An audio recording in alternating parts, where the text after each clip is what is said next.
mengi, makofi mengi na parapanda.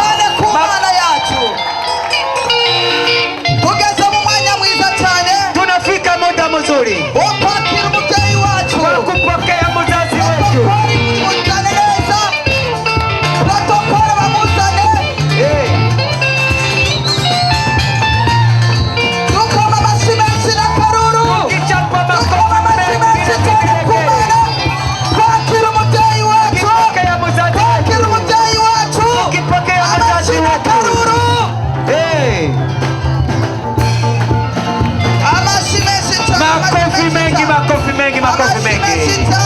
Makofi mengi. Tukipokea mzazi wetu. Makofi mengi na vigeregere.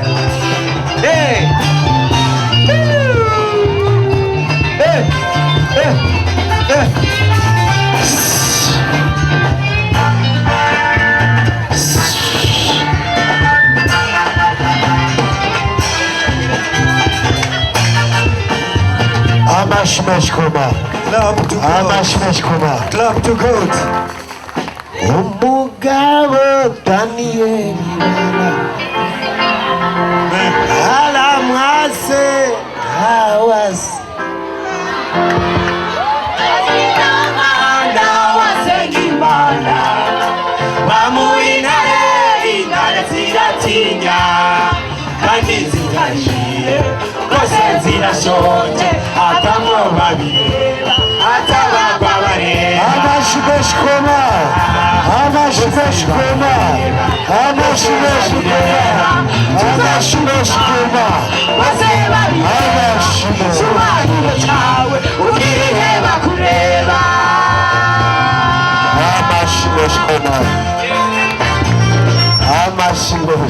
Clap to God.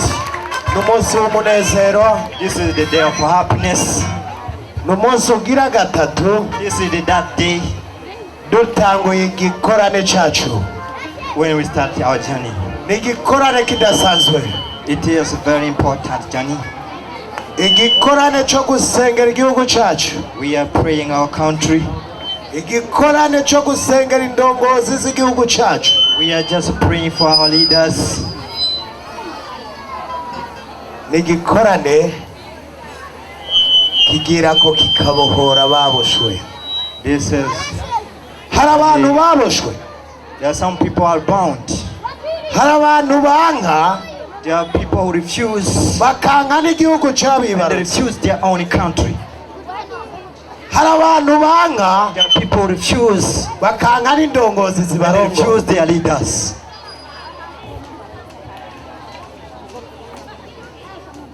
Ni igihe kidasanzwe. This is a very important time. Igihe cyo guhindura. Time of change everything. Igihe cyo guhindura We are going to change everything. abananiranye. Whoever just say you Kuko never mu change. ijuru hari Imana. In heaven there's a God. Imana ikomeye. A God which is very important. Imana yacu.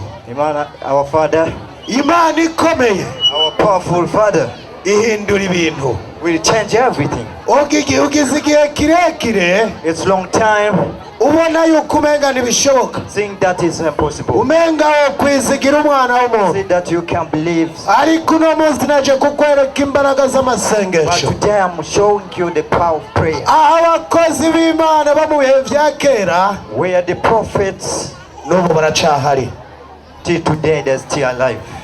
Birashika hakaba hariho abashitsi Sometimes we think we have guests here bahora bibaza ngo Mose wa kabiri ni uwahe. who think that the second Moses who is Mose wa kabiri ni jewe. the second Moses is me. Mose yakora ibihe muri cya gihe. When Moses done this, Mose yakamije ikiyaga gitukura. the Moses have just removed it. Abari mu gihugu cya Egiputa It is in Egypt bakagenda mu gihugu cyabo cy'amasezerano. when they went in salvation time. Abazovyizera bose kuri bo birashoboka.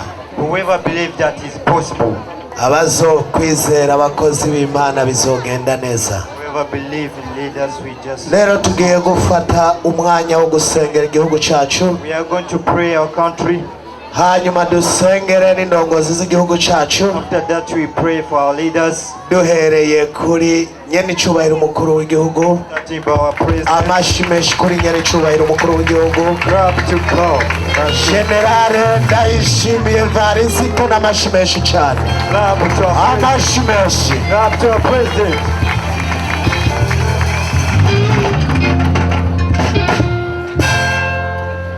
Ku ndongozi zimufasha. For the leaders who are helping him. Duhereye hasi gushika hejuru. From down to up. Imana nayo niyo yabitanguje. It's God who have already Kugira started Imana this. imuje imbere. Imana ije imbere indongozi z'igihugu cyacu. Imana ikomeza igihugu cyacu. May God strengthen our country. Imana ibaha ivyo kurya. May God give them food. Igihe cyo kuvuga ngo duhe ivyo kurya bidukwiye uno munsi. Come praying, God give us the food. Ico gihe tugiye kugihindura cyari igihe cy'intumwa. We are going to change that time. Is the time of prophets. Tugiye gusaba mu Burundi. We are going to pray in Burundi. Inzu zose zibe mu ivyo kurya. So that each house will have food. Yamasengesho ngo duhe ivyo kurya bidukwiye uno The munsi. prayer for paying God to give us food daily. Gira mugenzi ati nta kwama ku ibotike birarusha. Tell your friend it's not good to be. Nta kwama ku ibotike birarusha. It's not good to be on boutique every day. Ibintu byo gusaba ngo bidukwiye uno munsi. Think of praying that to give us food. Ivyo daily. tugiye kubihagarika. We are going to change this. Ariko tugiye gusaba ivyo kurya n'ivyo gufasha We are amahanga. going to pray food and those who, which you can just help others. Igihugu cyacu bavuga ngo kirakenye. Our country, they say we are poor. Abarundi bakavuga ngo murakenye. The Burundians say that we are poor. Bavuga ngo abambaye ikirezi ntibabona ko cera. And those who we are just trying to Nje say, kubahumura amaso ndabereka ububasha we are mufise. going to open your eyes and see Ububasha mufise the power you have. nubwo kwatura. Is the power of just saying. Uvuze ngo habe ingezi kabaho. When you say food may be just it. Uvuze ngo Imana iguha amafaranga irayaguha. When you say God give you money to give it to you. Niwasaba ikinga uzoronka ikinga. When you beg a bicycle, it will give you bicycle. Niwasaba imodoka uraronka imodoka. When you beg a car, it will give you car. Niwasaba kurira indege urabironka. When you ask to fly out, you fly out. Niwasaba kuba mu mahanga urabikorerwa. When you beg to live Muko ibi by'Imana iguha vyose whatever God will give you, ubijye ukunda igihugu cyawe. eat it and remember your own country. Igihe cyose uzomara kwanga igihugu cyawe ukakivuga nabi, Whenever you refuse your own country, ico gihe uzokigwa inyuma. that time you will regret. Ijambo riratubwira The word said that ngo wubahe abavyeyi bawe, respect your parents ngo kugira urambire mu gihugu ngo uhoraho Imana yaguhaye. so that you will just live longer in this country. Nta muntu atubaha abavyeyi uno munsi ariko araboneka mu Barundi. Each one who never respects his parents is not here. Igihe uzomara kutubaha abavyeyi bawe, Whenever you just refuse to respect your parents, ntabwo iki gihugu uzoba ukigifisemo you ikibanza. will have no place in Burundi. Niwubaha abavyeyi bawe, Whenever you respect your parents, n'Imana izoguha umugisha. God will bless you. Naze kuvuga ku bantu batubaha abavyeyi, I've already said to those who don't abantu respect their batubaha parents, indongozi zabo those who don't zibarongora. respect their leaders, Ntabwo kijya kibanza ari wowe wakimuhaye, that praise is not you who have given him. kibanza yagihawe n'Imana. It's God who has given him praise. Mwemere. Respect him. Hari abatuma urutoki bakarutuma n'abakozi b'Imana. And those who say this and just Niwakunda Mose wa kabiri, whenever you love the second Moses, n'Imana izogukunda. God will love you. N'Imana izogukunda. God will love you. Igihe uzanunga urutoki, Whenever you point me a kuko finger, amavuta mfise ntuziyo nayakuye, the anointing I have, you never know. uzopfa wangara. You will come out. Igihe uzomvuga nabi, Whenever we say something, ntabwo uzoronka umugisha. we may never just receive. Uno munsi Today, ku musozi wa Nyabunyegeri here in Munyamunyegeri, hari Abanyamerika kubera Mose wa kabiri. we have Americans because of second Moses. Uno munsi Today, hari Abatanzania kubera Mose wa kabiri. there are Tanzanians because of second Moses. Uno munsi Today, hari abanyarwanda kubera Mose wa We have kabiri. Rwandan because of second Moses. Uno munsi Today hari abaganda kubera Mose wa we kabiri. have Ugandan because of Bwira second mugenza Moses. bati nawe umaze kuzana abo mu bihugu Tell bingahe? your friend how many Nawe friends umaze have you kuzana abo mu been bihugu bingahe? with? How many friends have you brought? Imbaraga The z'amasengesho. power of prayers. Imbaraga z'amasengesho. Power of prayers. Nimba uvuga ko hari icyo umaze, If you say you are important, ndashaka ubyerekane. show it.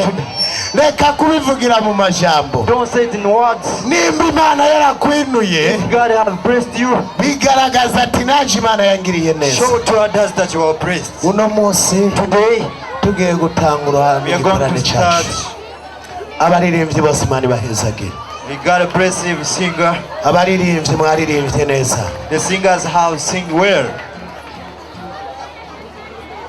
Tugiye rero kwakira abashitsi. We are going to receive our Sinovuga ko ari guests. abashitsi. I cannot say that they are guests. turatangura George kuva mu Buganda. We start by George from Uganda. Avyaguruke n'amashiwi menshi. You may stand and clap to him.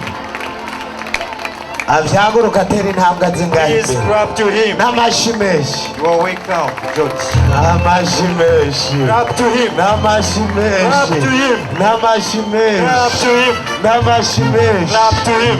N'amashi menshi. Clap to him.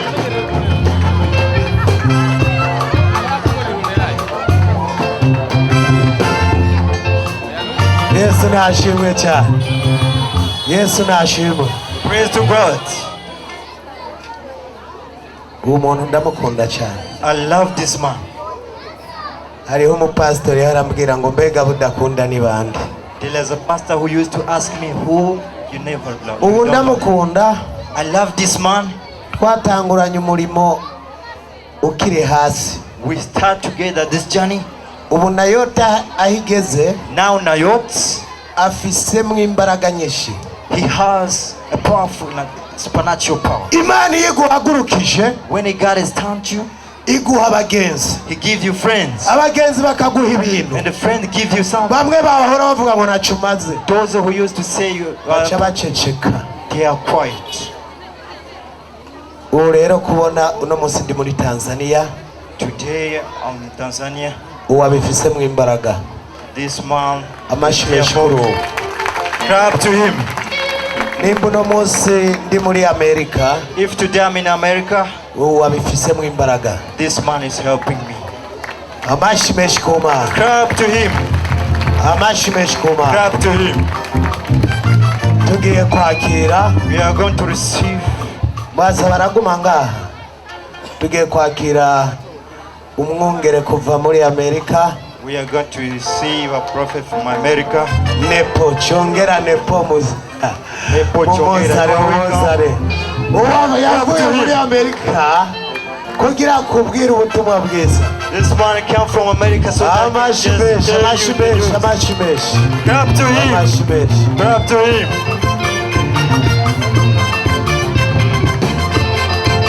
Amashi menshi. Clap to him. Kuva muri Amerika, From America, George abifisemo ingufu nyinshi. George is there for me. Ubu ntabwo twari tuzinanye ubwa mbere. We Kugira used, Nayoti bayimenye muri Amerika. before they knew Nayot, Byaciye hariya birazunguruka. it came true. Reka twakire here. umuvyeyi wacu w'imuhemu. We are going to receive Jeremia kutoka Dar es Salaam, au kutoka Morogoro, au kutoka Mwanza, aho hose yarahanembereje. N'amashi menshi kuri Jeremia. welcome Jeremia muri Nayoti hari yaramamaza Nayoti neza. Jeremiah. Amashengero ya Nayoti aravugwa Tanzania n'Uburundi bukavugwa muri Tanzania kubera Jeremia. Amashi menshi kuri Jeremia. Clap to him. Amashi menshi kuri Jeremia. Clap to him. Nababwiye I told you. iyi ni sheni. This is the chain. Ngomba ndabereka isheni I'm going to show you the yo chain gukora neza. of working well. iyo ukoze neza when you work well, umwe agushikana ku wundi, someone may help you to reach uwundi somewhere, akagushikana ku and the wundi, other will help you to reach uwundi somewhere, akagushikana ku and the wundi. other help you to reach Uko somewhere. ndiko ndahagurutsa This is the, iracyari sheni imwe, it's still the same chain. twamenyanye n'umwe, We knew with one, umwe anshikana ku wundi, one helped me to reach uwundi someone, agunshikana ku wundi. and the other helped me to reach Amashi someone. menshi ku Mana. Clap to God.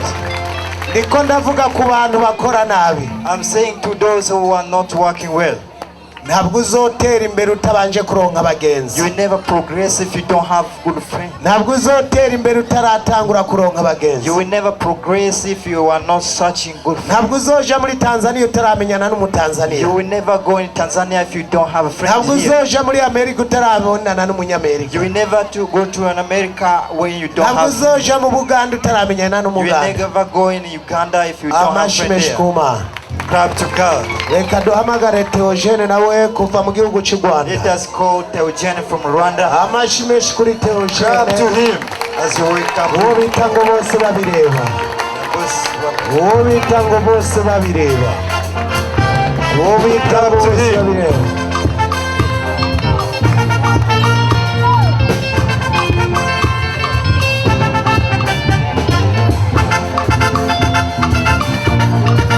Amashi menshi ku Mana. Clap to him. Amashi menshi ku Mana. Clap to him. Theogene uno munsi Today Theogene akurikirwa n'ibihumbi byinshi ku ma YouTube. has been followed with many people. Nta musozi n'umwe mu Burundi aragendera nka Nyabunyegeri. You have never just visit any mountain. Nyabunyegeri uno munsi, Nyamunyegeri today. uno munsi izwi ku isi yose Nyamunyegeri is known everywhere all over the world kubera twamenyanye na Theogene. because we know Ari each other. ngaha baguma bamukurikirana ku isi When yose. he's here, everyone is following the work of Umusozi Theogene. babona umenga n'umusozi ugayitse, The mountain they have used to reject wagiye guhinduka umusozi ukomeye mu Burundi. have been changed. The beautiful mountain, very important. Bwira mugenzi wawe atabawimutse ko bagiye kugaruka ko babura amaparasera, Tell everyone who have bagiye kurondera ibibanza mu Nyabunyegeri babibura, going to come back. kuko Nyabunyegeri igiye kuba Nyabunyegeri Nyamunyegeri idasanzwe. is going to be a nice place. Benshi bari bayizi nk'ahantu habera intambara, Those who used to say is a praise. ari ku musozi Nyabunyegeri Nyamunyegeri praise igiye kuba umusozi is udasanzwe. going to be a beautiful place. Ni umunsi tuza kurangiza igikorane cyacu. This is the day we are going to finish this journey. Uno munsi umunyamerika ari ngaha bariko baramukurikirana. Today American man is here just Iyo amaze gushika umunyamerika mu gihugu cy'u Burundi, when he reaches in Burundi, icyo atangura gukora abanza guca kuri ambasade, what he has to do when he reaches here, he has to bagatangura pass. kumukurikirana ahantu hose bari. They start following him wherever he goes. Uno munsi Nyabunyegeri irazwi ko yakiriye umunyamerika. Today Nyamunyegeri known that he has received American man. Reka twakire rero mama Muchungaji Nepo, kandi nawe n'umunyamerika, niwe yatumye Nepo aza ngaha mu Burundi. Muribuka ko mama Nepo ariwe yatanguye kuza muri Nayoti, ubu niwe yamushikanye ngaha mu Burundi umuhungu wiwe. Amashi menshi ku munyamerika, mama Nepo n'amashi menshi. Ubu mama yatuzaniye umwongere n'umuhungu wiwe, burya niwe yamwongeje, aravuga ati nanjye narabonye ahantu muri Nayoti, narabonye muri Nayoti mu Nyabunyegeri, nzowajyana umuhungu wanje. None amashi menshi kuri mama Nepo, amashi menshi kuri mama Nepo kuva muri Amerika. From America. Uwo muvyeyi arakunda abana biwe. This Ubu niwe yatanguye muri Amerika, one is who started there in America, n'umwana we yashikayo. and his son just lived there. Nepo bibaye ubwa mbere ahonyoye mu gihugu cy'u Burundi. This is the first time Nepo just came here in Burundi. Yitwa Umurundi atarahonyera mu gihugu cy'u Burundi akavyumva. He used to be called Burundian without Muri knowing Nayoti Burundi. dufise umugisha. In Nayoti we have blessed, Ishobora kwakira userukira amashengero y'abarundi muri Amerika, which may receive those who are reading other churches in America. muri Nayoti. In Nayoti. Ndizigiye Nayoti Nayoti now, benshi bagiye kuri indege baje muri Amerika. many are going to fly to America. Mwahora mwibaza ngo benshi nta Cyongereza muzi. You have to say that we don't know English. Mwumvise ko Nepo avuga ikirundi.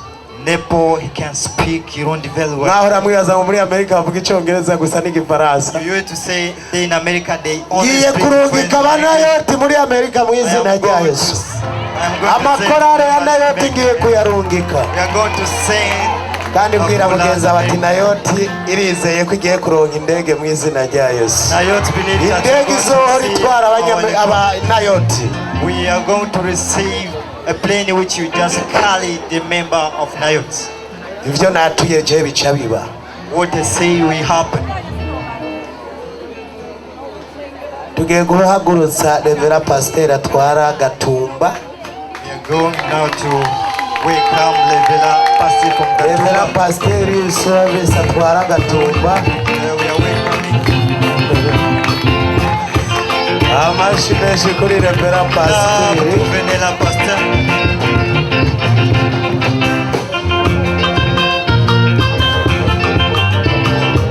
Amashi menshi.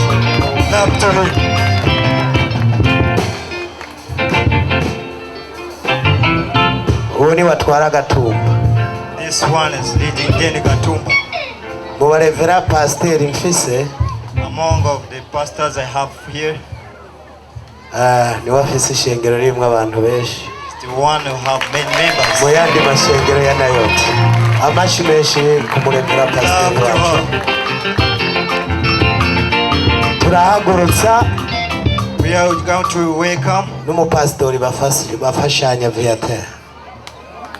the pastor who may just hope here to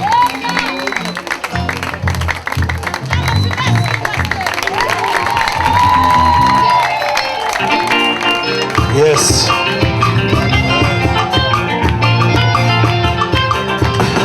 Amashi menshi ku Mana. up to God.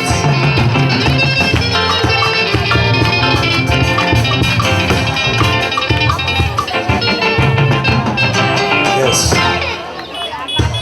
Tugiye gusengera igihugu n'indongozi z'igihugu. We are going to pray for our country and the leaders. Nepo nawe araja kubohora. And the NEPO is just going to break down. Uno munsi the chain. turakora ibintu bibiri. We are going to do two things Uno munsi today. ndaza gusaba umuntu ataraba umukozi w'Imana. I'm going to pray the one who never be a pastor. Uwabaye umukozi w'Imana wewe nukumviriza hanyuma urabe. Those who are working for God, we Umuntu just aza kuvuga ngo watch. ndakeneye kuja mu mugwi w'abakozi b'Imana. Whoever will say that I'm going to be a Uwo niwe pastor, nza guhamagara. that's why I'm going to call. Ndaza guhamagara n'uwundi muntu umwe. I'm going to call Adamon. Umuntu aza kuvuga ati numva mfise inyota yo kwitwa umunayoti. Whoever will say that I have just Turaza kwakira umuntu avuga ati ndumva ndi umukozi w'Imana mugabo ndumva nkeneye kwicara ku musozi. we want to welcome whoever say that I want to be a member of Nayot. Umuntu akenera kuva mu idini akinjira ku musozi w'Imana. Whoever say that I'm going to come in Nayot. Nayoti Nayot, ntabwo ari idini. it is not. Nimba mubona mu bikorane vyacu If you watch our plans, atayandi mashengero duhamagara we never call our churches ngwize kuririmba. to come and sing. Nta yindi shengero duhamagara ngo riririmbe mu bikorane vyacu. We don't have other groups that call so that they come to sing in this town. Muri Nayoti In Nayot, n'umusozi ntabwo ari idini. it is just a mountain, it is not a church. Ntidushobora rero guhamagara abandi We cannot call others, kandi turi ku musozi nabo urumva bari muri eglise, and we are here on the mountain and others are in the natwe churches. turi ku musozi, And we are here on the mountain, umusozi w'ubuhungiro, the mountain where we can just umusozi duhungirako. where everyone just go to keep his own. Mu madini baragwana, In churches they fight each other. mu madini baratukana, In churches they just, ariko twe twibireye ku musozi. and we are here on mountain. Nico gituma mwumva tubakundisha Uburundi. The reason why we are just telling you the beauty Nico of Burundi. gituma dusengera indongozi z'igihugu The cacu, reason why we are praying for our leaders. kuko ico twahamagariwe Because what we are being called no gusenga is to pray. no gusenga To pray. kugira abarushe batabagwe So that those who are tired may just kugira be. ibibazo bihagarare. So that your problems may cease. wowe uza kuba uri ngaho uri umushitsi Whoever is here and his guests, uzurabe hajya ingene handitse you will just look over there what ni is ku right musozi w'Imana Nayoti, as mountain of Nayot. ntabwo ari mu idini. It is not in church. Twarahahungiye We are there nk'uko Sawuli yari kahiga Dawidi like Saul was just searching agahungira ku musozi w'Imana Nayoti. and they go to fit in the mountain of Nayot. Umusozi rero Nayoti The mountain of Nayot, utandukanye n'amadini, it's different from other churches. nicyo gituma mubona abantu bava mu bihugu The bitandukanye reason why you are seeing people from other countries bakaza ku musozi w'Imana, and they come on mountain of nta God, kindi kiturazi ishinga atari amasengesho nothing else other than prayers yo gutabara abarushe. of just helping those who are tired. Yesu yaratubariye abanayoti God says, ngo nimukwire amahanga yose go everywhere ngo mubabwire ubutumwa bwiza and tell them the news. ngo abemera babatizwe. Whoever we just Nta agree to kindi kiriko kiratuma twotira izuba, nothing else, just we make him to be here. turi ku muhamagaro w'uhoraho. It's God who have called us to be here. Nawe uno munsi urushe Today you are tired.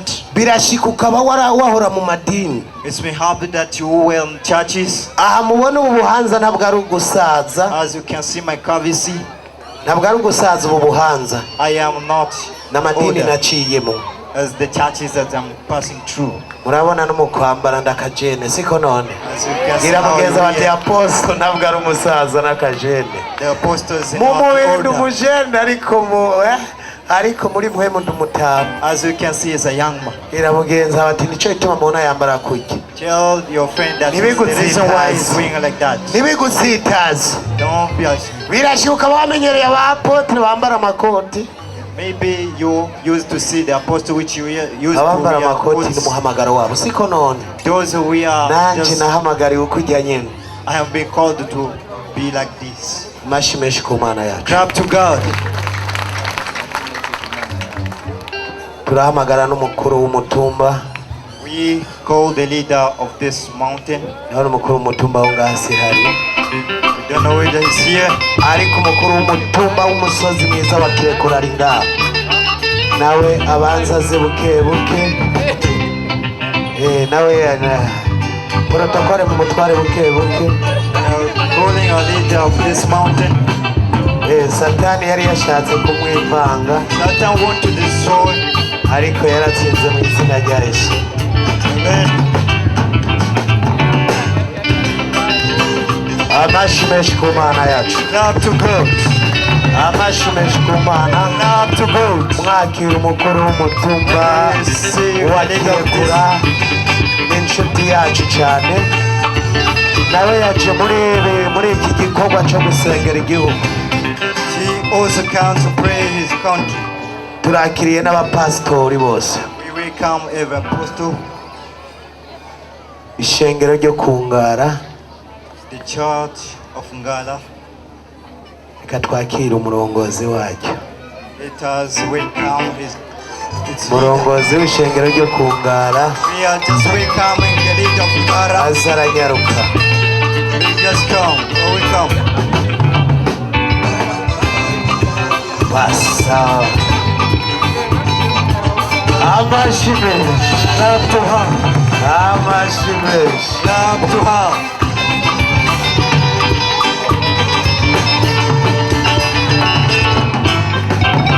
Umviriza. Hear that. Amashi menshi ku Mana. Clap to God.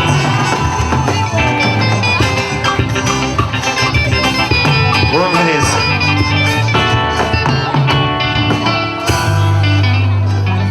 Gira mugenzi ati nawe urongoye amashengero angahe ndugu yawe? Tell your friend, you too, you are leader for the churches. Urongoye angahe? Which churches? naje kukubwira ati humura uno munsi I'll tell you to be quiet. aho tugiye gusengera igihugu nawe We are turagusengera going to pray our country in the aho prayer. tugiye gusengera indongozi z'igihugu nawe We are turagusengera going to pray for our leaders and pray. amavuta y'uwutemera ntabwo agukorera The anointing of those who don't respect you will never just work on you.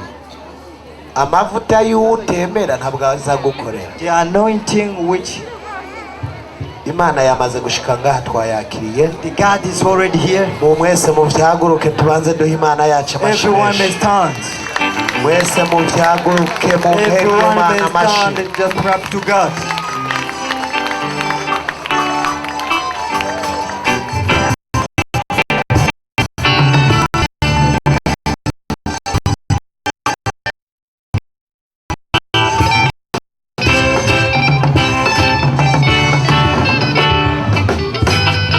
tugiye gusenga We are going to pray. ariko ngomba nakire But I'm going to welcome.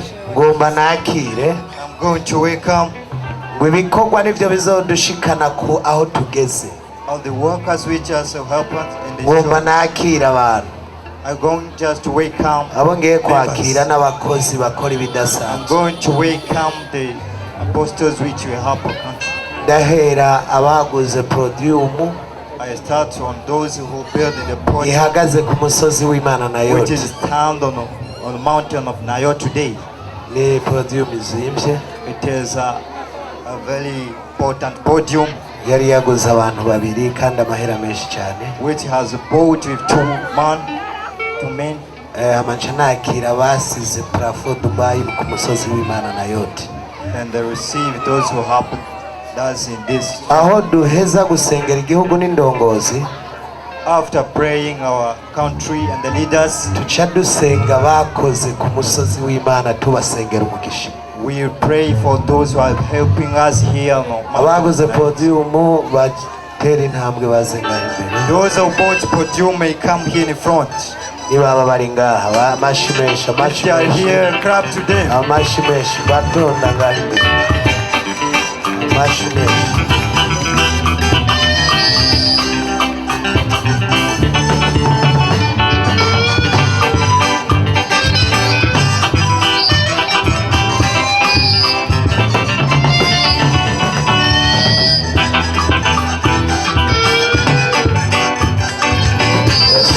amashi menshi ku mana Clap to God.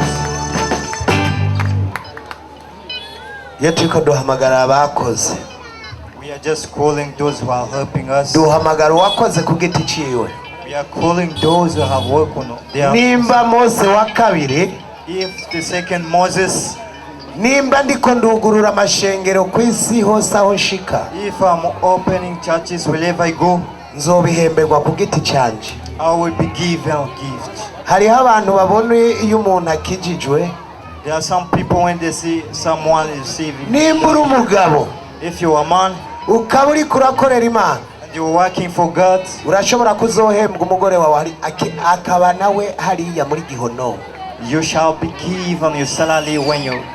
umugore ariko arakora nawe umugabo nakore When your woman is working, your man you shall have to work. umuntu wese azohembwa ku giti Whoever will just receive your own ngo nawe salary, uzoba uri ingero y'ibikorwa whoever will just receive a salary mu from bikorwa by'imana nta mugore nta mugabo the work of God, no man. ntuzi No uvuge ngo woman. so wawe ariko arakora ngo uzomuronkera Don't impera say that when your woman is wewe working, so just ariko arakora nawe uri kinebwa ibyo birakuraba if your father is working, you don't want to work, it's yours. ndahamagara bukuru joseph uwatanze miliyoni zibiri zirenga I can call Buku Joseph who have given us 2 million. muri parafo turiko turashiramo parafo ujya ni na mukuru wanje ariko ntiyabikoze nk'uko ndi mutonyi wiwe ya Clap to God. ndaho ni mukuru wanje yatanze miliyoni zibiri zirenga kuri parafo This is my aid, the imana nawe brother. imuherezagire imana imuherezagire karibu ngaho imbere You are welcome in the front. karibu ngaho imbere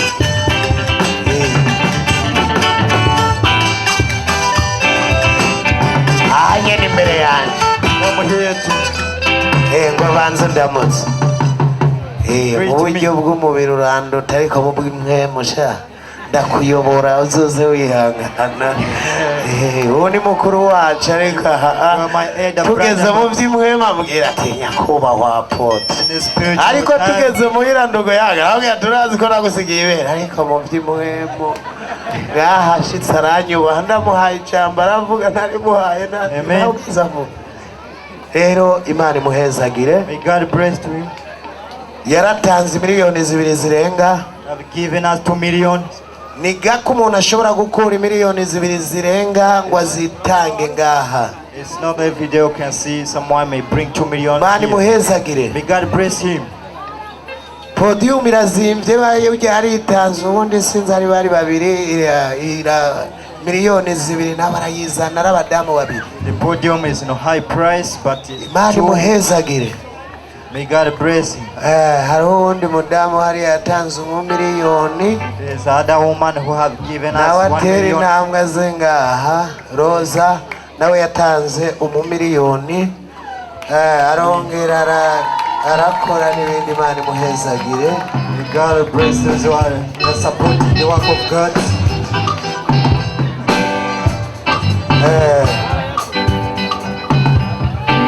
Barakoze n'ibindi bitangaza baha amadolari b'abanyecibitoke. Many Nawe na miracles. Jomba hariya Nyaruke bakoze mu mufuko bantera iteka na Jomba hariya Nyaruke.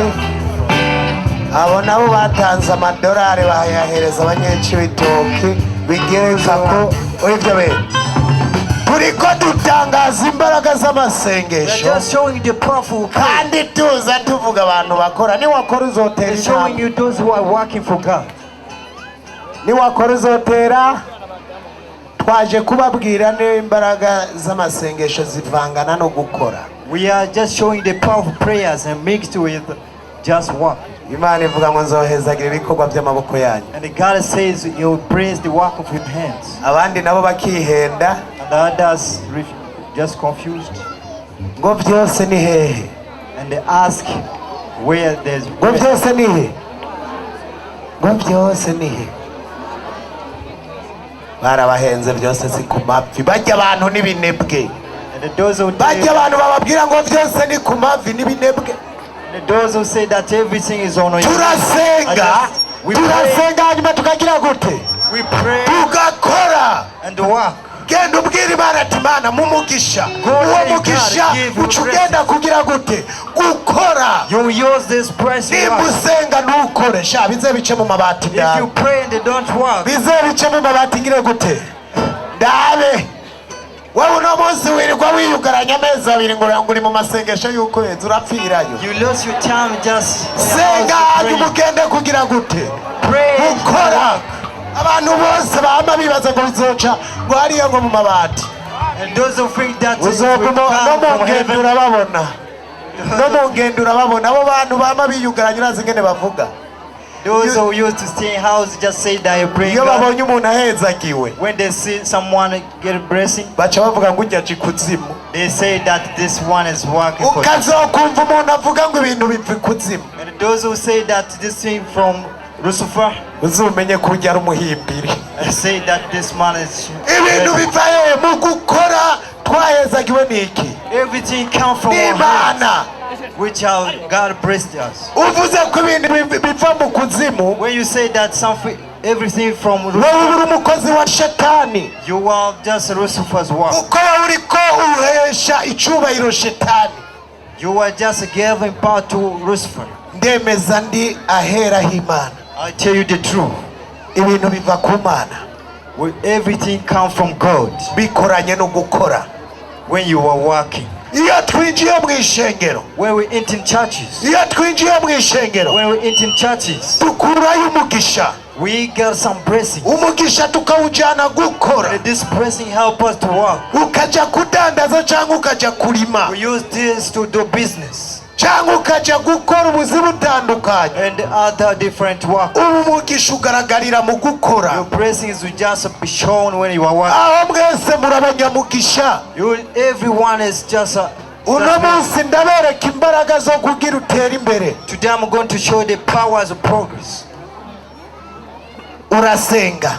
You need to pray hanyuma ugakora and work hanyuma ugatera imbere. and to get some progress. Niwakurikirana abantu bavuga iby'ikuzimu When you follow those who say rubbish, uzoba uzimiye.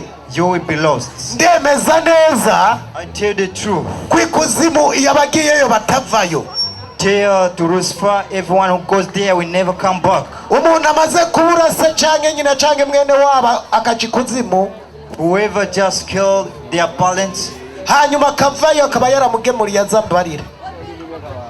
and then who can just come and say that I went there and come back?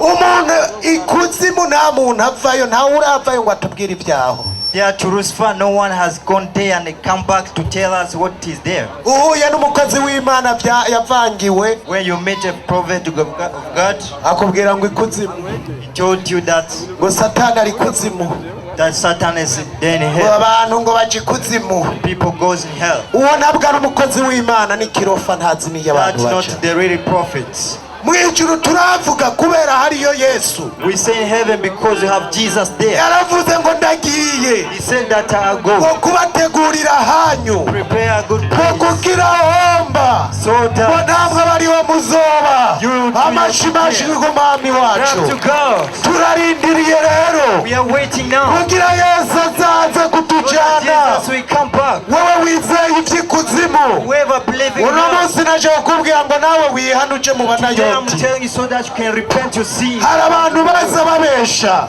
There are people who come in ngo life ikuzimu, in hell. ngo babonye umuntu afise imodoka nziza ngo yayikuye ikuzimu, To someone, whoever have good cars has just come babonye from umuntu hell. afise amafaranga ngo aje ikuzimu. When there's someone have money, they used to say it Wowe come ufise from ibyo hell. twiyumvira uno munsi naje kuguhindura mu Whoever mutwe. used to say that, I'm changing your minds. Amahera ava mu gukora. The money comes from my hands. Nimba ukuzimu gutanga amafaranga, If you heard just giving money, ayo mahera araja muri berebe none. this money may go to help to Berbe. Amahera yose mukoresha atangwa ni banki nkuru y'u Burundi berebe. Whatever money we are using, it just come from Ayandi any bank. madolari araza ari ku rutonde igihugu kiyazi. The dollar come in Burundi. Burundi used to know that. Amahera atavuye muri berebe uyakoze namwe bita ngo na mafobie. Whatever money you will see which you have never passed through the bank is not the real money. Bayagufatanye baca bagupfunga bagufatanye ifaranga ritavuye muri berebe. When they catch you with fake money, they will just put you in jail. Mugu no munsi abantu barakenye Today, people are poor kubera babahenze. because they have lied to you. Amahera ava ikuzimu, That the money comes from to hell. abapfumu bakabahenda And the witches lied to you. ngo batanga umugisha. They gave you blessing. Umupfumu ugasanga ibirato byaramuheranye, You can just find ugaruka ugenda kumupfukamira ngo aguhe umugisha. they will go kneel down before him. Mbega uwo mugisha wawe ko atowiha? Why he's poor? Uwo mugisha ko atowiha? Why that witch cannot give Uga ngo ugiye him? gusaba umugisha umupfumu. And they said that you are going to raise some blessing. Nagomba ndakubwire ko umugisha utangwa n'Imana I yonyine. am telling you that the blessing comes from Uno munsi God. abakeneye umugisha murawakira. Those who need blessings. Ndakiriye n'umuntu uwo ari we wese afise icyo yakoze kuri parafasimbe ngaha nawe tumusengere. I welcome each one who has done good here. May just welcome him. Uwakoze agatanga amafaranga kugira ijya parafo yubakwe ku musozi w'Imana, Whoever give him money so that we baze can ngaha pay kugira down, tubasengere duhejeje gusengera igihugu n'indongozi. they shall come here in front so that Nawe we can pray udafise for icyo them. wakoze wihangane. If you don't have it, you Nawe have done here. udafise icyo wakoze wihangane. If it doesn't have what you have Anjiri done, ko ngomba nsengera abagize icyo bakora kuri I am parafo going to pray those who have the support kugira umusozi w'Imana use neza. so that the mountain of God may just Ufise keep. abawugize neza Some people help us so that can kugira umusozi w'Imana use neza. so that our mountain Ufise abawugize shine. neza. There's some people Mwakoreshejwe n'Imana. God was happy. Imana izibahezagire. God bless them. Imana izibahezagire. God bless them.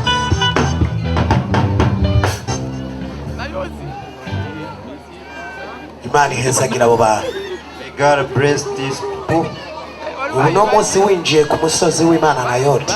Today when I enter here on the mountain, hasa neza kubera aba bakozi b'Imana. it's looking beautiful because of this. Uno munsi nishobora kwibaza ku musozi w'Imana yo turi mu Nyabunyegeri. Okay, today we cannot think that the mountain is here now. Mani heza agira abo bantu.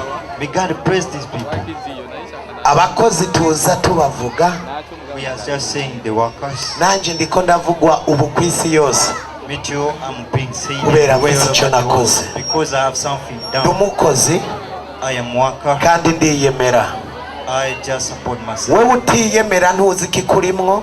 If you cannot support yourself, Ndiyemera don't ko ndi know. Mose wa kabiri. I just believe. Nawe that urazokwivuga Moses, kuri Mose wa gatatu. You too can say Uca ukoranya abantu nk'aba ndaba. and just get that together. Ibikorwa bijyana no gukora. If you don't work, Nimba ndababwira ko nkora bigaragarira hanyene. even Nawe urazohamagara abantu 50 turabe. if you can be able to, Uzohagurutsa abo muri Amerika baze ngaha you turabe. can even tell me. Wahagurutsa bava muri Tanzania hariya turabe. If you can call Wahagurutsa Tanzanians, bava mu Buganda turabe. you can call Wahagurutsa bava mu Ugandans, Rwanda if turabe. you can call Aha Rwandans, sha mwahagurutse kuko ndi umukozi ndiyemera kuko Yesu ari muri jewe. here you Aha come muri because ngaha kubera ndi mu Imana. Amashime mungomera You are here amashije because uno of- munsi. Ayo mashine ay'iwanje ntabwo ari ay'Imana. Ushaka uyame cyangwa ureke ababyemera mu mamashimesha. shout to me. Mu mamashimesha ababyemera sha. Shout to me. Waze kunyemera ngaha.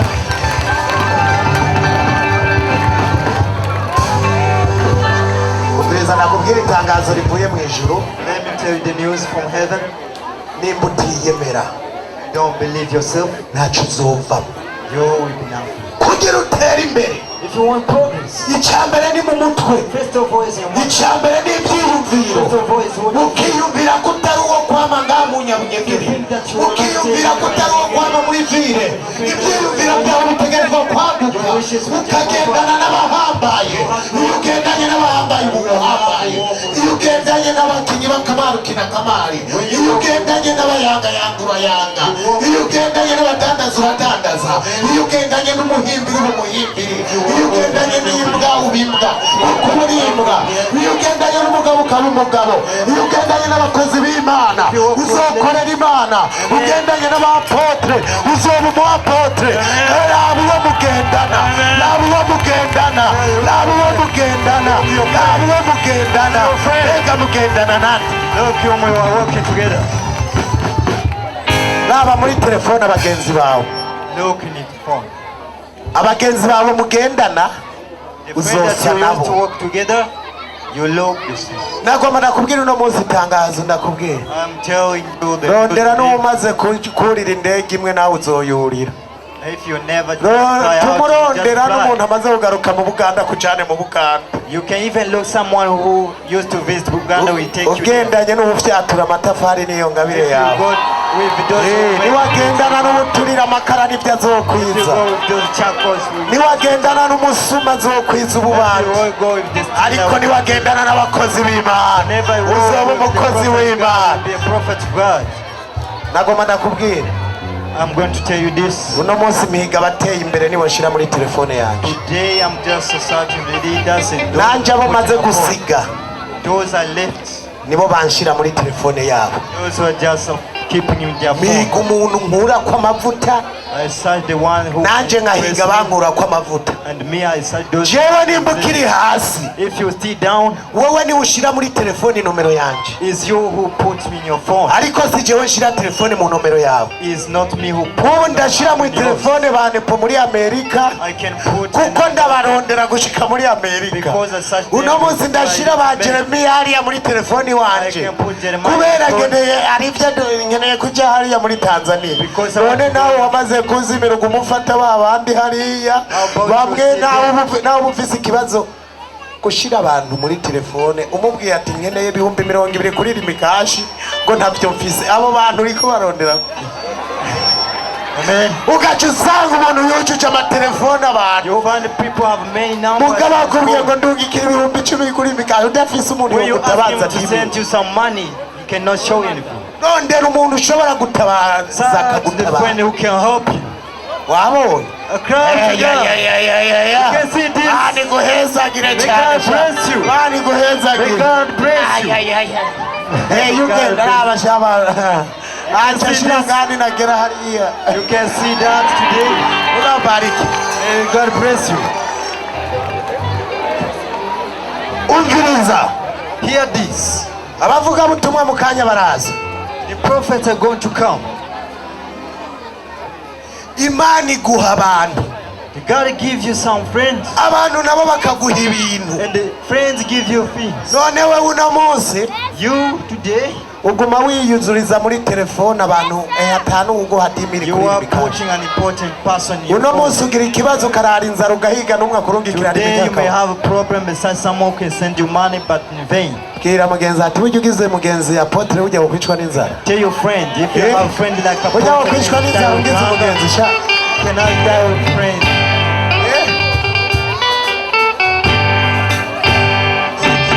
Yes. Yes. Nagoma nakubwira. Komange mugenzi wawe buke buke. Umubwira ati muri telefone yawe In your phone, urafise umuntu wogira ingorane akagutabaza 10,000. do you have an important person? Urafise umuntu wogira ibibazo akaguha ibihumbi Do you ijana. have a person who can help you with problems? Urafise umuntu wogira ingorane akaguha iraki. Do you have a friend who can help Bansaba yabasaya.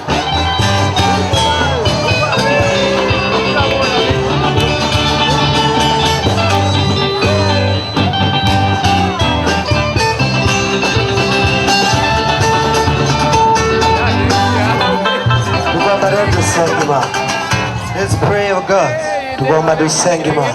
We're going to pray, oh God, in heaven. Kara kantu gatonye ukatwaye neza kazoguha umugisha. You may just take care of anything which help you. Niwamara gutabagwa benshi ntibazogukunda. Whenever you get blessed, some people will leave you. Bazoca batangura kubona ko wishima. We say that you are boasting yourself. Muga bazoba bariko barisuzugura bo nyene kuko babona umenga But warabasize. you shall know that they will be just rejected. Ariko baciye bugufi bakakwegera. Whenever they repent their sins, Kumbe niwe bobadugije. is you may just support them. Uno munsi abanyegereye Today, those who are close to me, bagiye kuza bahamagara muri Amerika ati bite Nepo. they are going to call in America. Ati mama Nepo gute muri Amerika. And they ask on Nepal how is everything there. Umunayoti buyogwara kwa muganga agapfungwa no mu miliyoni ninde. If Nayot member may Ninde just umunayoti yogwara bakaka mu miliyoni muri Nayoti ari umukirisi umutonyi ngo ubure. Baca bahamagara Mose wa kabiri ati hari umunayoti hari. when they get Kubera natabara. Siko none. Ni watabara uzotabaza abandi. never just help you. Ngaba banayoti abingene basa kabisa. None reka tuvugane ukuri. Let's say the truth. Uko no kwira hasi beza kwe. My boy, Aba bantu neza abatunzi kabisa. Oya tuvugisha ukuri. say the truth. Ni wakurikira umuntu uzoba umuntu. When you follow people, Banza uraba umugenzi wawe ninde. look at your friend. Wowe uri kurakurikira n'umuntu atarashika muri pire ngo akujyana hehe.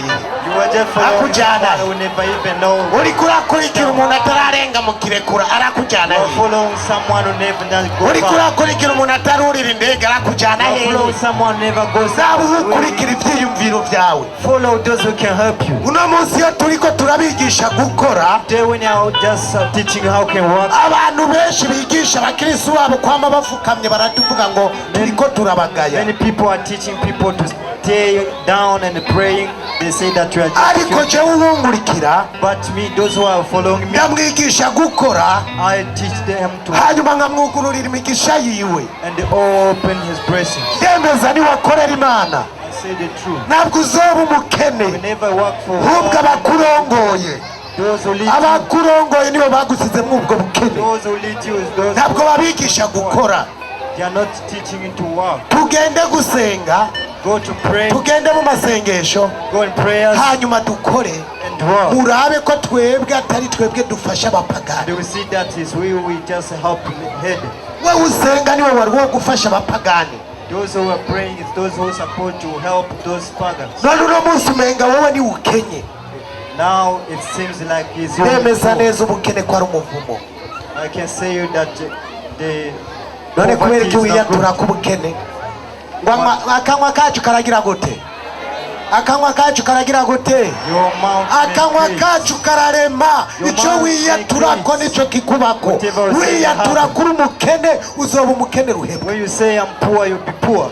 ariko uno munsi But today, ndiyemeza muri Afurika ko ngiye kuba umumiliyarderi aruta abandi Abanyafurika bose. I believe myself. kubera Imana nakurikiye n'Imana idasanzwe. Because God I'm following is powerful mu God. batunzi bo muri Afurika Among the ndumva ko business, ngiye kuba uwa mbere.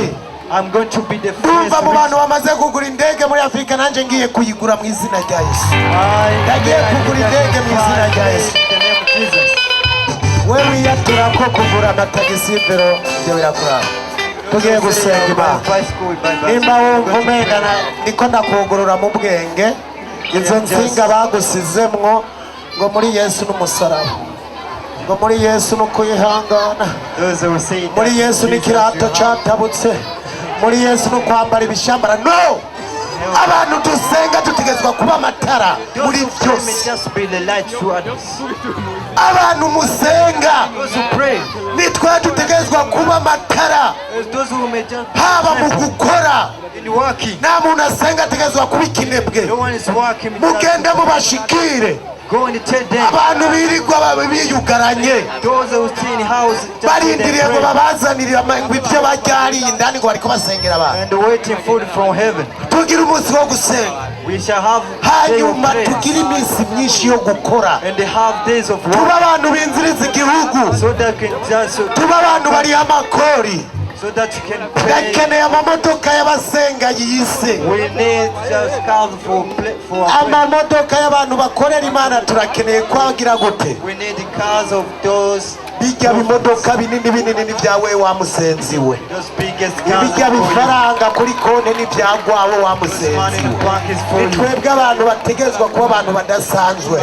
tugiye kwikura muri aka gasuzuguro k'abadayimoni, aho usanga umuntu asenga ari wateze amaboko. no,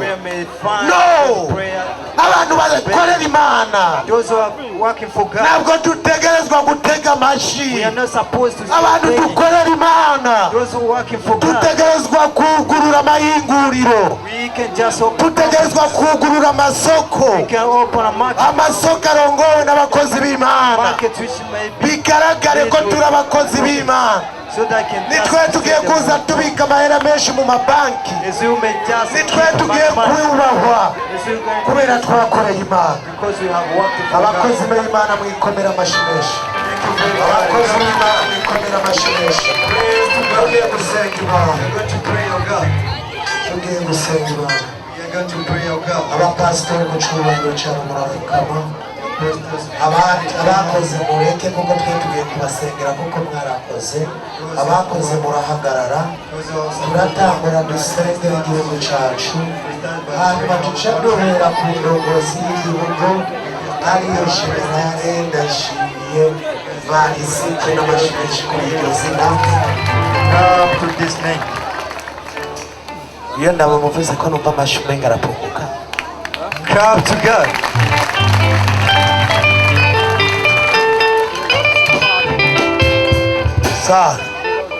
shirira drone neza hejuru, hanyuma tugiye guca bugufi dukomera amashi. banze mureke muze kundabira umuntu adakoma amashi, ngo mwubahe so na nyoko kugira mugire gute. Respect your parents so that umugambwe wose wo burimwo ikikorwa cy'amasengesho, whatever party utubashe se barundi ntacu uzova mwizo kwangara kabisa. which we never respect their leaders. Hey! Just go. se barundi ni abamahoro natwe tuzoba amahoro. indongozi z'igihugu cyacu zibaye amahoro natwe tuba amahoro. ubu tuba turi ngaha atari amahoro. abaza amabomba yitiye mu Nyabunyegeri nituri ngaha kubera indongozi z'igihugu. no gushika kuri nyumba ku mufise nyumba kumi musengere aronka umugisha, mukuru w'umutumba musengere aronka umugisha. inama nshinga amateka nkenguza amateka basengere. nibaba amahoro natwe tuzoba amahoro. mu byabo hariya nibaradutwara mugabo nibo badusinyira amaviza, nibo batora amategeko. dutegerezwa kubasengera kuva kera na rindi. abakozi b'Imana basengera iki? basengera abami.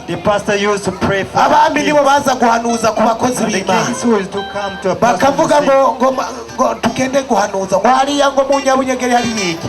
hariyo umuntu You w'Imana to see that abami there's bakaza a prophet of none God. uno munsi Let us come. tugiye gusengera indongozi Today we are going to pray for our leaders. ucumenga turi muri politiki It's like we are nta politiki turimwo not in ariko igihugu politics, cyacu kitabaye amahoro ntitwaba amahoro but in our country nta bikorane twoza dukora we cannot just be indongozi together. z'igihugu cyacu zitatekanye natwe ntituzobaho Our members, ngiye kubabwira we are going to say this uku kwezi kutarahera ku before bw'aya month ends, masengesho this prayer.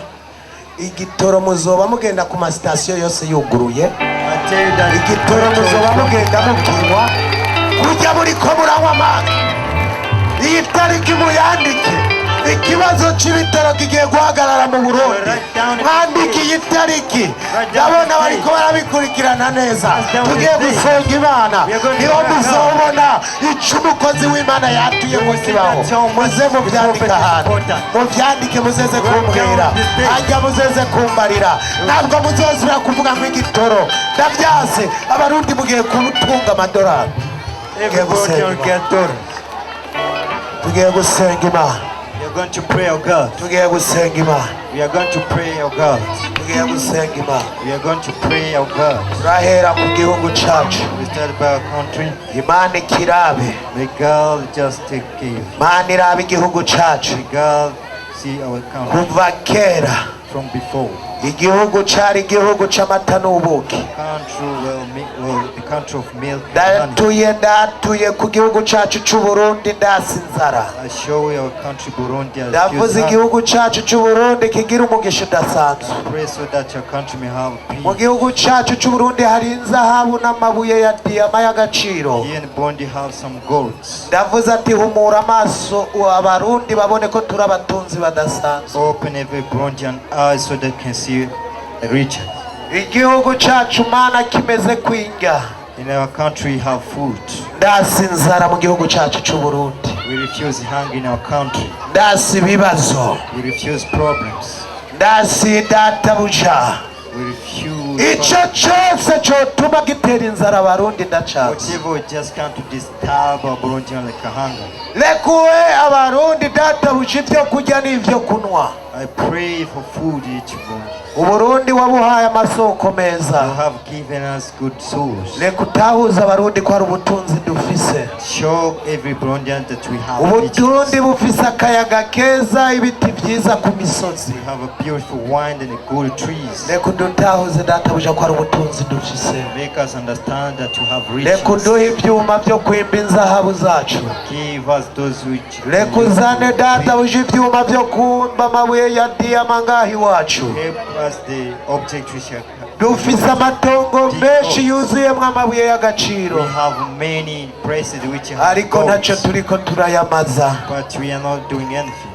kuko harimwo benshi badakunda uburundi Because there are many who don't love igihugu Burundi. n'igihugu databuja catwibarutse Burundi is our own country. kigirira umugisha hanyuma abarundi bagikunda Give us blessings. abatagikunda nabo databuja tubaturiye kugikunda Lord, batahure ko ari igihugu cyabibarutse turasengeye umukuru w'igihugu cyacu cyiza pray cy'uburundi for our leader, President generale mana ndayishimiye Evaristo General Evariste Ndayishimiye. reka umugirire neza reka umugirire neza reka umugirire neza kubw'imbaraga z'amasengesho turi mu munsi ugira gatatu dusengera igihugu dusengera indongozi z'igihugu ndavuze kuva hejuru databuja reka n'abamufasha databuja ubagirire neza Amen. ndavuze databuja umuntu wese ari mu Burundi I pray for everyone ari who is, indongozi Burundi, databuja who is leader.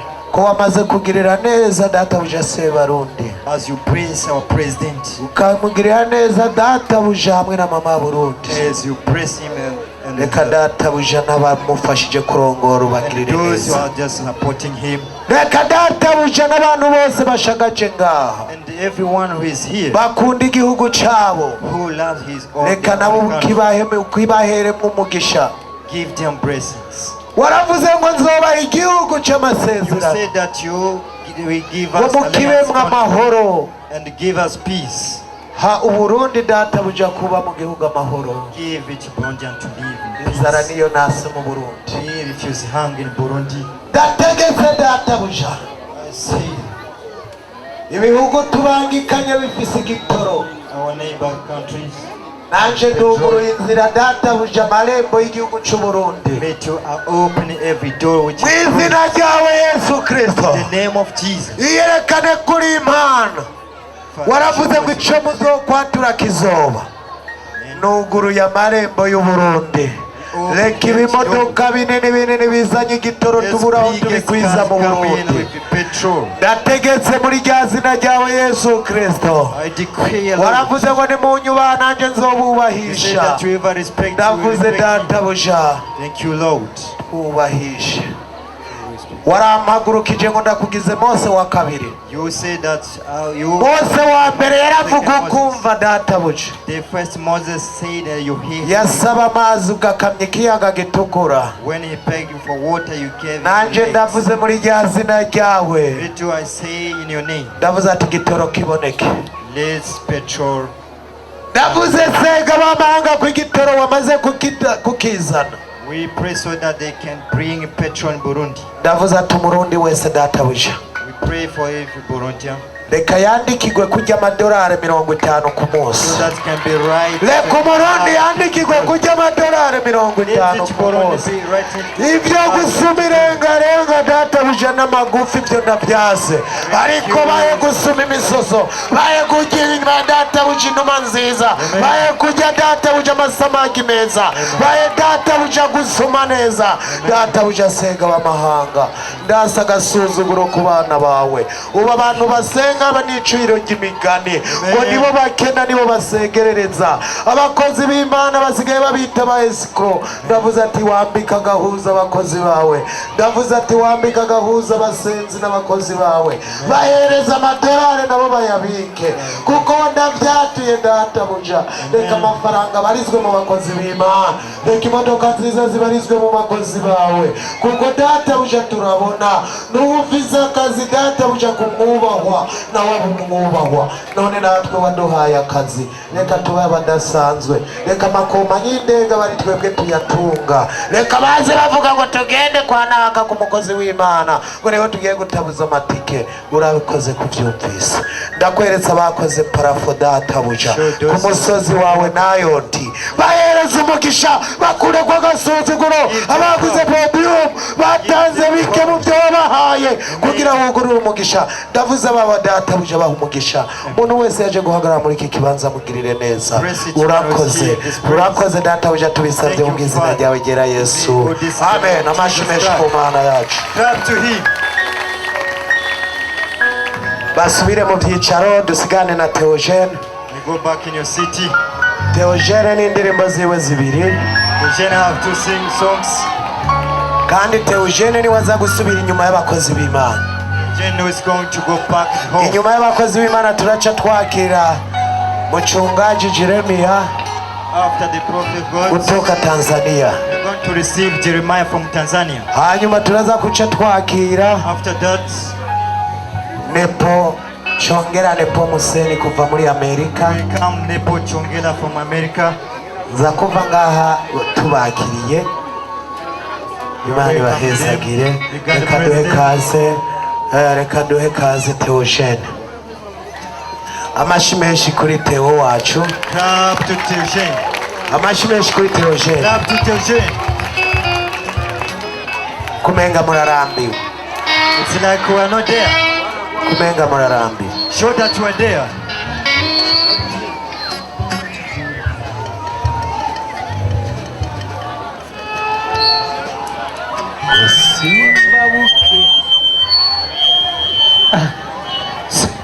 Mukanya kaze Theo kaze uramutse rihanga riri ngaha ku musozi hanyuma ucuruzwa. Haleluya. Amen. Haleluya. Reka twongere Imana amashyi menshi nimba ibyo tumaze gusenga twizeye ko bizaba tuyikomera amashyi kuko niyo izabikora.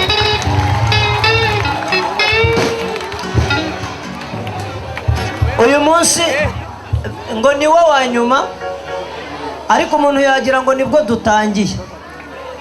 Niyo bavuga ngo ejo tuzagaruke mwagaruka. Hatureba abantu bagaruka ejo bibaye ngombwa.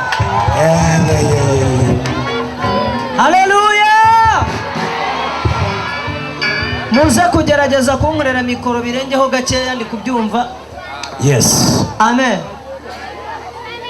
Ndaguhe. Yes. Amen. Nkagutse.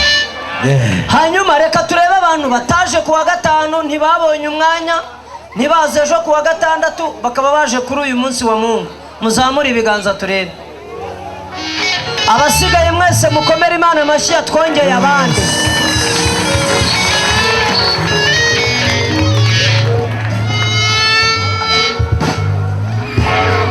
Hanyuma kuririmba ukaririmba uheruka yo ku bandi baririmbye biba bisaba kubanza gushimira babanje guhera kuri korari yatangiye wenda ntaranahagera kugeza ku muririmbyi wa nyuma waririmbye indirimbo ivuga ngo abantu sibo ni mu bakomera amashyi bose kandi menshi. Nabo Imana ibaha umugisha ko bumviye ubutumire cyangwa bumviye umuhamagaro bakaza gufatanya n'abandi gukorera Imana. Amen. Hanyuma by'umwihariko ndashimira Izayi uyu munsi ahantu yicaye ntabwo mureba. Hanyuma ndamushimira n'umwe mu bahanzi bari mu Burundi. Murabyumva? N'umwe mu bahanzi bari mu Burundi turi inshuti. Akaba ari n'inshuti yanjye. Hari n'abandi ariko Izayi ni inshuti yanjye by'umwihariko. Niyo naje mu biterane ibyo njemo byose akora uko ashoboye tukabonana urumva ko arankunda. Abatanyikoza nanjye rero ntaho tuba duhurira. Mu mutunga ibiganza muvuge ngo Imana imuzamure kuruta hageze. Haleluya. Badushiriramo indirimbo n'indirimbo ivuga ngo Imana ni umubyeyi. Twahoze dupfukamye hano turimo tuyisaba kuko ari umubyeyi igomba kuduha sibyo. Icyo gitoro bavuze kikuzura ahantu hose cyakagombye kuba cyuzuye. Mukomere Imana amashyi n'izabiko. Yes. Zamura indirimbo tudatinda. Ntago winjije umugozi neza. Tujye kuri indirimbo ivuga ngo Imana ni iki? Abemera ko Imana ari data wa twese mugire gute. Ongera uzamure ni wowe ndindiriye. Komba nugiye gutinda mugabo ko nkureba. Mba ndebayo nubwo ndi mugufi banshizaho mbona. Bamanuye hasi wigeze ubona ndirimba nkajya hasi. Nshaka iki ko mutaba mukimbona. Mukomere Imana amashyi akaza barebare n'abagufi. Imana niyo yonyine itanga akazi kagahabize n'abatarize. Mwanje amashuri mfite nakabaye nurira indege njya. Ariko kubera Imana yimpera icyubahiro iyo ngize gutya mba nyisabira icyubahiro. Kandi kuriya wubaha Imana nawe niko izakubahisha. Bavuze ngo twubahe Imana uyubahe. Hanyuma bavuze ngo bikora muyizamure nayo kandi muyizamure.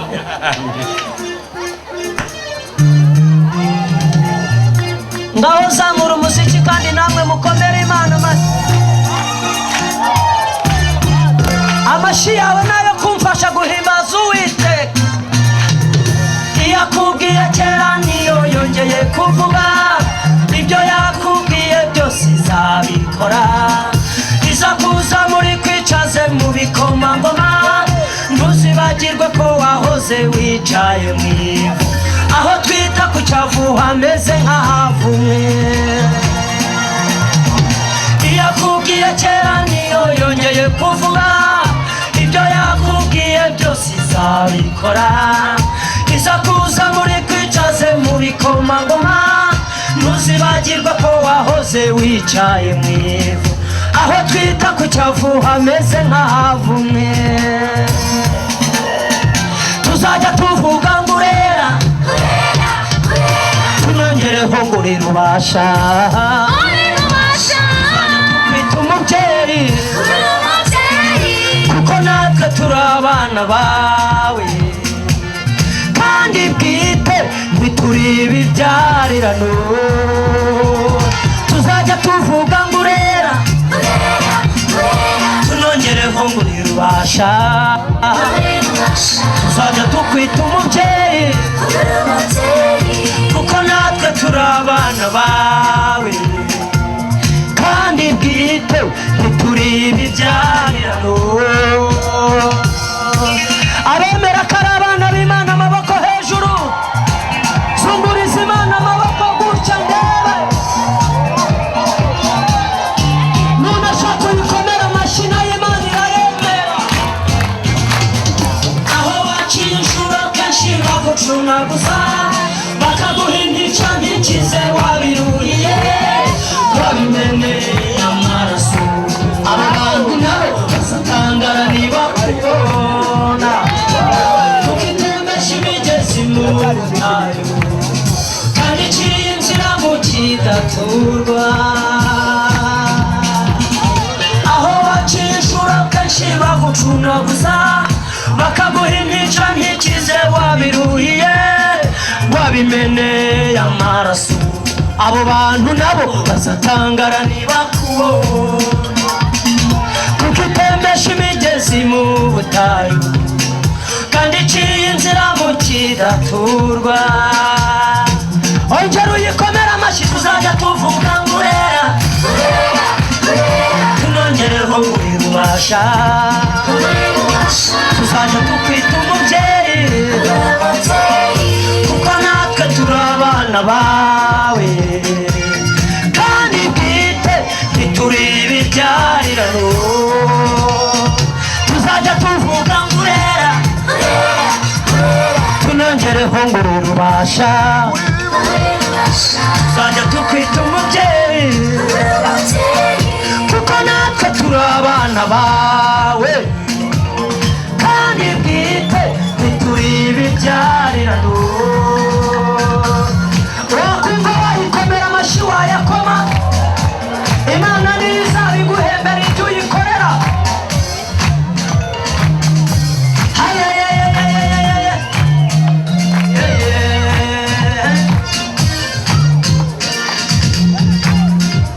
amaboko yawe nimba akiri mazima gukorera Imana byaba bikumara iki utayikomera amashyi reka bakuvuga bavuge bafite igihe nibizavugwa niwabyumva uzaceceke kuko Imana yakuvuzeho bataravuga kandi ikindi yakumenya ukiri urusoro yaherekeje Gideyoni mu ntambara iramukisha Abisiraheli inyanja itukura ibakiza amaboko akomeye ya Farawo ntugire ubwoba ntugire ubwoba reka bakuvuga bavuge bafite igihe nibizavugwa niwabyumva uzaceceke kuko Imana yakuvuzeho bataravuga kandi ikindi yakumenya ukiri urusoro yaherekeje Gideyoni mu ntambara yambukije Abisiraheli inyanja itukura ibakiza amaboko akomeye ya Farawo ntugire ubwoba ntugire ubwoba tuzajya tuvuga ngo urera tunongereho ngo ni rubasha tuzajya tukwita umubyeyi kuko natwe turi abana bayo kandi bwite ntituri ibibyarirano tuzajya tuvuga ngo urera tunongereho ngo uri rubasha tuzajya tukwita umubyeyi kuko natwe turi abana bawe kandi bwite ntituri ibibyarirano nimba hari amashyi usigaranye yakomera Imana nanone tunongereho ngo uri rubasha tuzajya tukwita umubyeyi kuko natwe turi abana bawe kandi bwite turi ibibyarirano abemera ko ari abana b'Imana bazamura ibiganza nanone bitinze Imana ibirebe kuyemera kuri umwana wayo ngera ubizunguze gutya gake gutya ubwira Imana ibirebe kuri umwana mushakiye oya reka bire mushakiye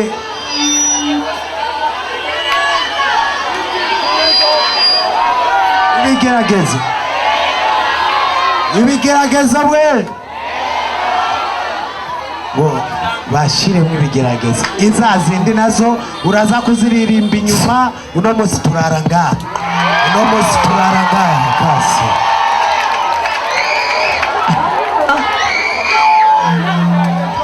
abantu babyemera ko ibigerageza atari karande mugire gutya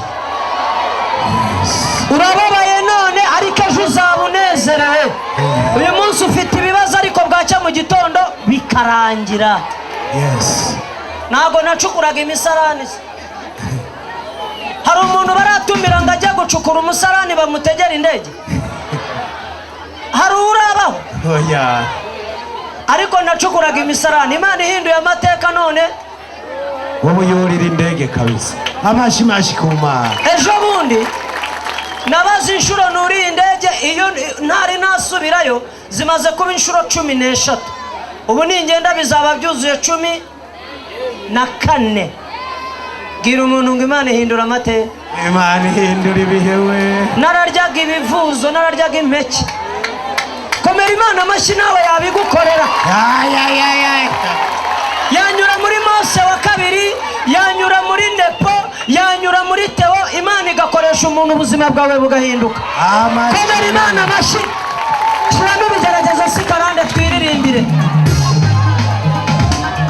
amashyi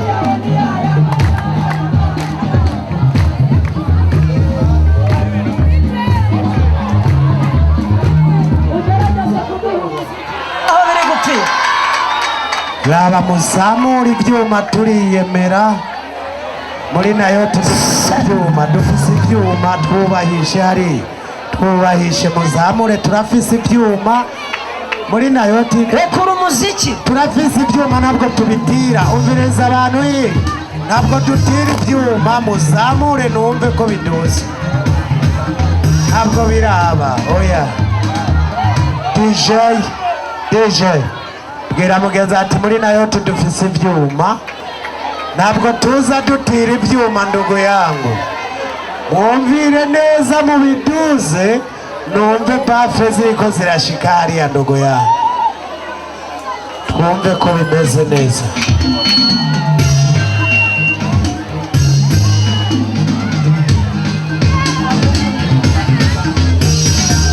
amashi noneho amashi wemerewe gutambira Imana kuko ibigeragezo si karande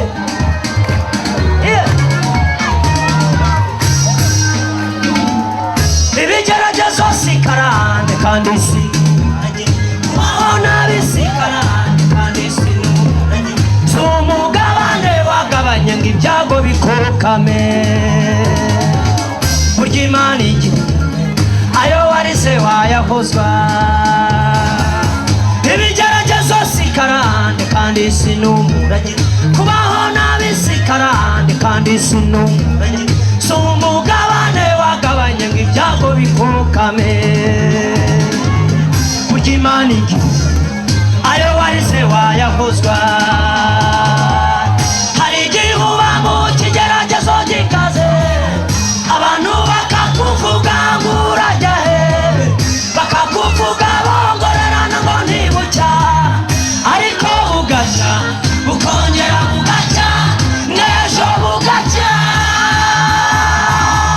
hari igihe uba mu kigeragezo gikaze abantu bakakuvuga ngo urajya he bakakuvuga bongorerana ngo ntibucya ariko bugacya bukongera bugacya n'ejo bugacya abemera ko muzacya bayikomera amashyi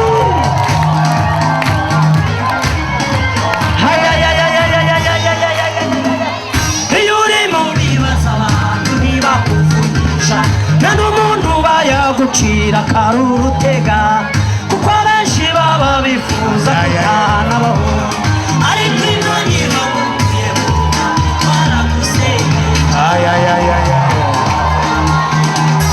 iyo uri mu bibazo abantu ntibakuvugisha nta n'umuntu bayagucira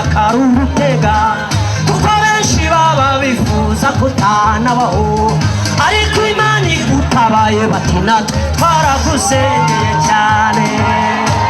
Ayiwe hari igihe uba mu kigeragezo gikaze, abantu bakakuvuga ngo urajya he, bakakuvuga bongorerana ngo ntibucya, ariko bugacya bukongera bugacya n'ejo bugacya. Hari igihe uba mu kigeragezo gikaze, abantu bakakuvuga ngo urajya he, bakakuvuga bongorerana ngo ntibucya, ariko bugacya bukongera bugacya n'ejo bugacya. Umuntu ubishaka komera Imana amashyi ukabyumva. Imana ni yacu. Uyu munsi barakuvuga ukabura ukugira, baraterana bakavuga kuri ikibazo, nawe wakubura amaso ukabura aho kunyura, ariko dore Imana iraje igucira inzira, izo ngorane utahamagaye ziragira iherezo. Uyu munsi barakuvuga ukabura ukugira, baraterana bakavuga kuri ikibazo, nawe wakubura amaso ukabura aho kunyura, ariko dore Imana iraje igucira inzira, izo ngorane utahamagaye ziragira iherezo. Ayandi mashyi hari igihe uba mu kigeragezo gikaze, abantu bakakuvuga ngo urajya he, bakakuvuga bongorerana ngo ntibucya, ariko bugacya bukongera bugacya n'ejo bugacya. Hari igihe uba mu kigeragezo gikaze, abantu bakakuvuga ngo urajya he, bakakuvuga bongorerana ngo ntibucya, ariko bugacya bukongera bugacya n'ejo bugacya. Hari igihe uba mu kigeragezo gikoze, abantu bakakuvuga ngo urajya he, bakakuvuga bongorerana ngo ntibucya, ariko bugacya bukongera bugacya n'ejo bugacya. amashyi menshi, Amen. amashyi menshi.